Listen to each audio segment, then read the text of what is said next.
L'Église catholique fait mémoire de saint Aristide et de Raymond Nonat.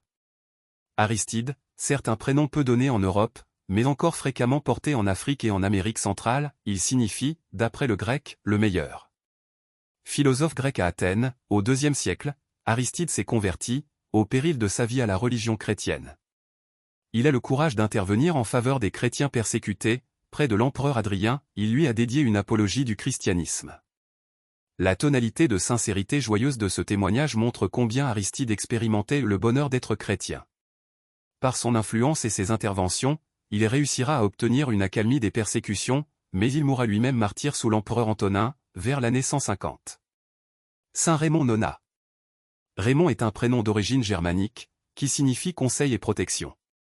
Parmi les différents saints qui l'ont porté, on trouve deux Espagnols, dont Saint Raymond de Peñafort, célébré le 7 janvier, et Saint Raymond Nonat, que nous fêtons aujourd'hui.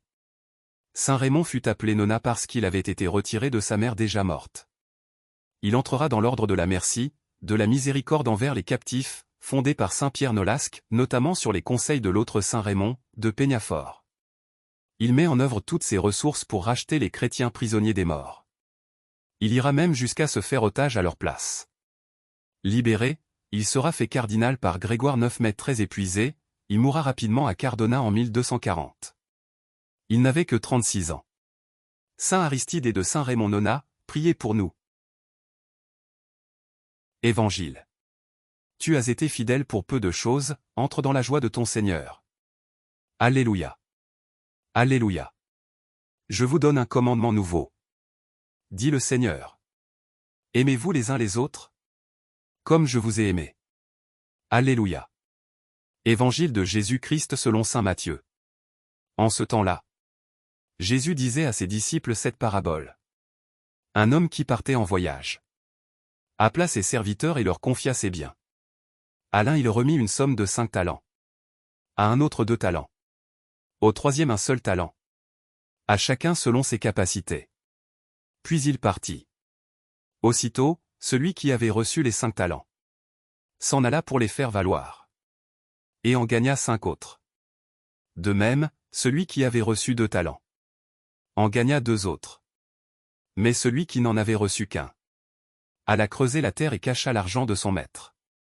Longtemps après, le maître de ses serviteurs revint. Et il leur demanda des comptes. Celui qui avait reçu 5 talents s'approcha, présenta 5 autres talents. Et dit, Seigneur, tu m'as confié 5 talents. Voilà, j'en ai gagné 5 autres. Son maître lui déclara. Très bien, serviteur bon et fidèle. Tu as été fidèle pour peu de choses. Je t'en confierai beaucoup. Entre dans la joie de ton Seigneur. Celui qui avait reçu 2 talents s'approcha aussi. Et dit, Seigneur, tu m'as confié 2 talents. Voilà, j'en ai gagné 2 autres. Son maître lui déclara. Très bien, serviteur bon et fidèle. Tu as été fidèle pour peu de choses. Je t'en confierai beaucoup. Entre dans la joie de ton Seigneur. Celui qui avait reçu un seul talent s'approcha aussi.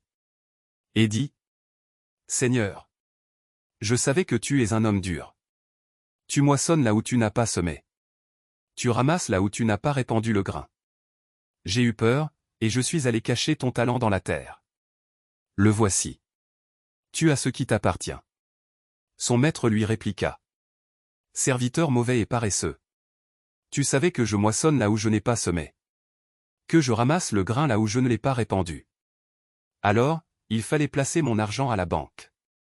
Et, à mon retour, je l'aurais retrouvé avec les intérêts. Enlevez-lui donc son talent.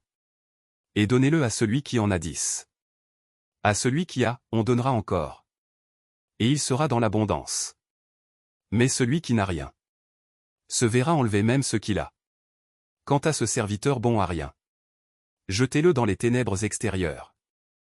Là, il y aura des pleurs et des grincements de dents. Acclamons la parole de Dieu. Louange à toi Seigneur Jésus.